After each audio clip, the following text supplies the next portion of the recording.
Hello students, welcome to Subhajit academy. আজকে আমাদের সঙ্গে আছে ময়ূক সেন। ময়ূক সেন, তোমার র্যাঙ্ক, মার্কস আর কোন ব্যাচ ছিলে? ময়ূক সেনের অলরেডি তোমরা দেখেছো ভিডিও, আলী ইউনিভার্সিটি এক্সামে র্যাঙ্ক 1 করেছে। তো জিলেট বলছিল পুরো জিলেটের জার্নিটা জিলেটের দিনই বলবো, ওটা সিক্রেট রেখেছিল। তো তুমি শুরু করে দাও, তোমার কোন কলেজ, ডিপার্টমেন্ট আর কত মার্কস এসেছে। আগেরবার আমাদের সঙ্গে ময়ূক সেনের বাবা আছে। ময়ূক সেনের বাবা বাই প্রফেশন টিচারই। তো মহিক সেনের বাবার একটু আমরা রিভিউ নিতে চাইছি। তো আপনার কি মতামত ছেলের রেজাল্ট নিয়ে? আগেরবার ভিডিও বলেছিলাম যে স্যার ডাকলে নিশ্চয়ই আসবো, এবার চলেও এসেছি। স্যার ডেকেছে, তা না এসে তো থাকা যায় না। তো আমার জিলেটে র্যাঙ্ক হয়েছে 6। আমি মার্কস পেয়েছি 55.83। আর আমার ইলেকট্রিক্যাল ডিপার্টমেন্ট, আমি সিটিএস এ যেরকম পড়েছিলাম ওইটা এখনো চেঞ্জ হয়নি, কিছু নতুন কোনো আপডেট ওর ব্যাপারে নেই। আচ্ছা, তোমার মার্কস কত বললে? 55.83। 55.834, র্যাঙ্ক কত হয়েছে? 6। 6। আচ্ছা, আর কলেজ কি ছিল? আমার কলেজ ছিল Calcutta Calcutta technical CTS school. Electrical engineering.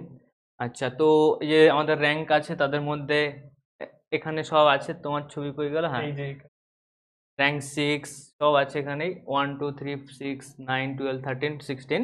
তো আমরা এই ভিডিওতে শুধুমাত্র ময়ূক সেনের জার্নি জিজ্ঞেস করব। ময়ূক সেন, তোমার জার্নিটা বলো। আমি পলিটেকনিকে ঢুকেছিলাম একটাই এম নিয়ে। সত্যি কথা বলতে পলিটেকনিকটা তো করতেই হতো, কিন্তু তার সাথে আমি যেহেতু ল্যাটারাল এন্ট্রি দেবো ভেবেই ঢুকেছিলাম। তো আমি প্রথম দিন থেকেই তার প্রিপারেশন নিতে শুরু করি। আমার 12-এ আমি বেসিক্যালি পিসিবি স্টুডেন্ট ছিলাম, কিন্তু ম্যাথ আমি ছিল না? ম্যাথসটা রেখে দিয়েছিলাম হুম। As a pass subject. তো আমি মানে আমার অত্যন্ত খারাপ অবস্থা ছিল, তো 11-12-এর অঙ্ক সেরকমভাবে আমি কিছু করিও নি। তারপর কলেজে ঢুকে থার্ড সেম থেকে আমি আস্তে আস্তে 11-12-এর গ্যাপটা কভার করা শুরু করি। তারপরে তার উপর আবার মানে হায়ার লেভেল তো করতেই হয়, কারণ ডাব্লিউবিজেই লেভেলের একটা এক্সামিনেশন, সেখানে তো স্পোর্টস লেভেলের অঙ্ক। হ্যাঁ, তো এইগুলো করতে করতে আস্তে আস্তে দেখলাম ফোর্থ ফিফথ সেমিস্টারের মধ্যে পড়ে স্যারের কাছে যতটুকু হেল্প পাওয়া গেছে সেই দিয়ে করে খারাপ হয়নি, স্যারের আশীর্বাদে খবর হয়। আর এই জিলেটের আলাদা কি জার্নি ছিল? জিলেটটা একটু টাফ ছিল কি আলিয়ার থেকে? আমি আমি পার্সোনালি বলবো এই বছরের জিলেটের পরীক্ষাটা আলিয়ার থেকে সহজ হয়েছে, যেটা ভেরি সারপ্রাইজিং। কিন্তু তাও, কারণ ডাব্লিউবি জয়েন্ট লেভেলের পরীক্ষা হওয়ার কথা, এবছর অঙ্কর সেকশনটা যেটা অনেকটা ব্রড সেকশন, সেইটাকে একটু কম করে দেওয়া কম হয়েছে, করে ডিফিকাল্টিটা সহজ করা হয়েছে। কিন্তু তার বদলে আবার কেমিস্ট্রি হার্ড কেমিস্ট্রি হয়েছে, কিন্তু অ্যাডজাস্ট করে নিয়েছে। হ্যাঁ, পেপারটা ব্যালেন্স করার জন্য ওদের কিছু না কিছু করতেই হবে। এই এক্সামের যেদিন হলো, কোন সেন্টারে পড়েছিল আর জার্নিটা কি এক্সামের? আমার আমার শ্রীরামপুর কলেজ পড়েছিল, তো আমার বাড়ি উত্তরপাড়া। হুম। ট্রেন ধরে তো শ্রীরামপুর যাওয়া এমন কিছু ঝামেলা নয়। তো একটা জিনিস যেটা ছিল, আমি প্রচন্ড নার্ভাস ছিলাম আলিয়ার দিন। এইটা আমি আগের ভিডিও বলিনি, আলিয়ার দিন আমি দুটো সিলি মিস্টেক হয়েছিল। আমি মানে ওএমআর এ 1 মার্ক করেছি এবং মার্ক করার কথা ছিল আর 1। তো আমি অত্যন্ত নার্ভাস ছিলাম যে এইবার যদি, এটা তো ফাইনাল পরীক্ষা, এটাই যা হবে সেটাই ফাইনাল হবে। এবার যদি ওইখানেও একই ভুল হয়, তো আমি নার্ভাস ছিলাম। গিয়ে বসে অনেকক্ষণ বসেছিলাম, তাতে নার্ভাসনেসটা কিছুটা কেটে গেছিল। কত আবার মার্কস অ্যাটেম্প করেছিলে সিলেটে? আমি 60-61 মার্কস মতো। 60? 60। মানে ওখান থেকে নেগেটিভ কত গেছে? 4-5 নম্বর খুব বড় জোর হলে নেগেটিভ গেছে, হুম। আমার খুব বেশি নেগেটিভ হয়। 4টে কোয়েশ্চেন। কিছু মোর দ্যান ওয়ান অপশনে, ওটা তো হ্যাঁ, এক ওগুলো মানুষ। তো নেক্সট ডিপার্টমেন্ট কি নেবে প্ল্যান করছো? আমি মোটামুটি শিওর আমি ইলেকট্রিক্যাল নেব, কিন্তু এখনো ইলেকট্রিক্যাল ছিল অলরেডি? আমার, হ্যাঁ, ইলেকট্রিক্যাল নিয়ে আমি ডিপ্লোমা করেছি। মোটামুটি শিওর আমি ইলেকট্রিক্যাল নেব। এবার সপ্তাহান্তে যদি আবার বদলে যায় তখন আবার ভিডিও বানাতে হবে। ফাইনাল ডিসিশন দেখা যাবে কি হয়। ইলেকট্রিক্যাল খারাপ না, যাদবপুরে পেলে কোড ডিপার্টমেন্টে জব পেয়ে যাবে।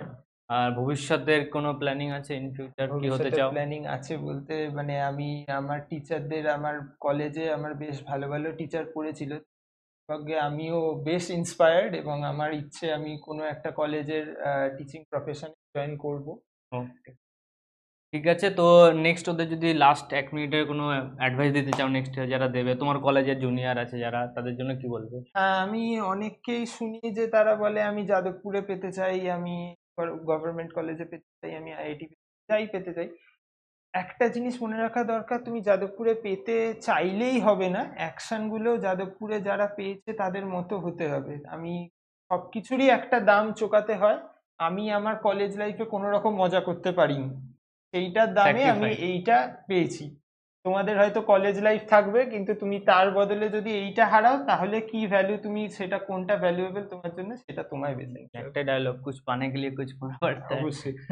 তো আমাদের সঙ্গে ময়ূক সেনের বাবা আছে। ময়ূক সেনের বাবা বাই প্রফেশন টিচারই। তো ময়ূক সেনের বাবার একটু আমরা রিভিউ নিতে চাইছি। তো আপনার কি মতামত ছেলের রেজাল্ট নিয়ে? প্রথমেই বলবো যে যারা ভালো করেছো, টনি রয়েছে, সুদীপ্ত রয়েছে, ওদেরকে কনগ্রাচুলেট করছি। আমার ছেলে ময়ূক, তাকেও কনগ্রাচুলেট করছি ভালো রেজাল্ট করার জন্য। আহ, আমি এ, বারবারই বলতাম যে পড়াশোনাটা, সেলফ স্টাডিটা প্রচণ্ড জোর দেওয়ার জন্য, তো সেটা করতো এবং পাশাপাশি শুভজিৎ একাডেমির সুন্দর গাইডেন্সও পেয়েছে। শুভজিৎ স্যার, সব থেকে যেটা আমার বলার বিষয় সেটা হচ্ছে যে আমি যেহেতু নিজেও প্রফেশনের টিচার, আমি লক্ষ্য করেছি যে শুভজিৎ একাডেমিতে শুভজিৎ স্যার যে কোশ্চেনগুলো সিলেক্ট করতে, সেই কোশ্চেনগুলো কিন্তু এই জিলেটের জন্য অত্যন্ত প্রয়োজনীয়।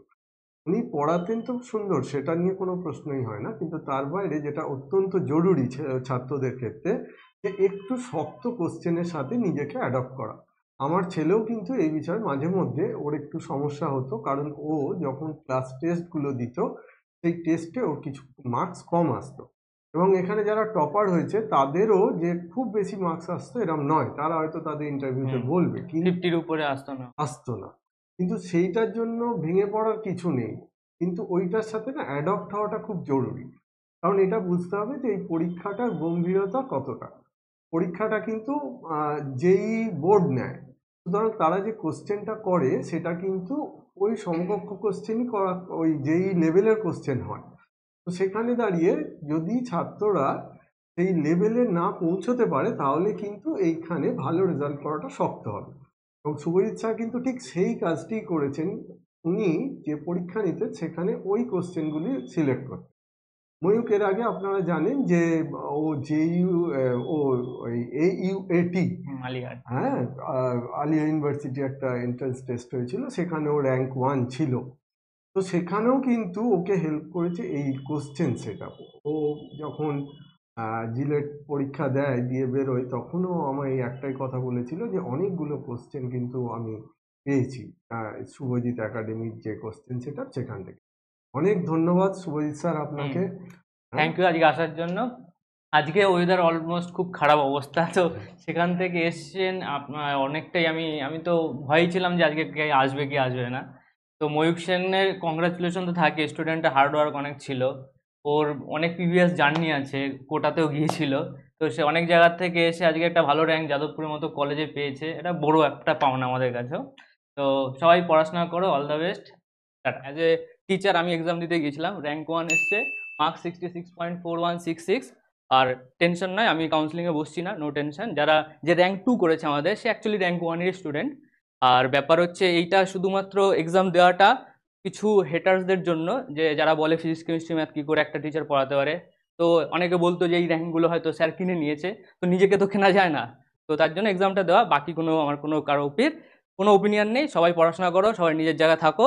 এবার আমাদের স্টুডেন্ট যারা এসছে আজকে অফলাইনে, সবাইকে একে একে করে ডেকে নিয়ে আসছি। তো আমরা একে একে ইন্ট্রোডিউস করবো যারা আপাতত আজকে এসছে, বাকিরাও আসবে। তো সবার আগে র্যাঙ্ক 2, নাম বলো, কলেজ আর ডিপার্টমেন্ট। আমার নাম সুদীপ্ত ঘোষ, আমার র্যাঙ্ক হচ্ছে 2। আমার নাম টনি, আমার মার্কস এসেছে হচ্ছে 57.67। Mrityunjay Giri, rank 4, EWS rank 1। তো ফার্স্ট যে আমাদের পেজ ছিল সেখানে rank 1, rank 2, rank 3, 4 extra add হবে, তো টাইপিং হয়নি। তো 1, 2, 3, 4, 6, 9 টোটাল 6 জন আছে আন্ডার 10-এ। আমার নাম ময়ূক সেন, আমার র্যাঙ্ক এসছে 6। 9 এমডি একটু প্রবলেম আছে, ফ্যামিলি প্রবলেমে আছে, তো আমরা নেক্সট এমডিকে নিয়ে আসবো। আমার নাম কুন্তল গোস্বামী। 12 তোমার মার্কস কত? 44.83। আমার নাম সায়ন দাস, আমি বিল ইনস্টিটিউট টেকনোলজি থেকে পাস আউট। আমার নাম্বার এসে 44.83। 44.83, 40.83। আমার নাম আয়ুষ সাহা, 16th র্যাঙ্ক করেছি জিলেটে এই বছর এক্সামে। আমার নাম নীলাভ ব্যানার্জি, র্যাঙ্ক হচ্ছে 46। আমার নাম সুমিত দণ্ডভাট, আর আমার মার্কস এসছে 37, র্যাঙ্ক 54। আমার নাম দীপাঞ্জন ঘোষ, আমার র্যাঙ্ক এসছে 100,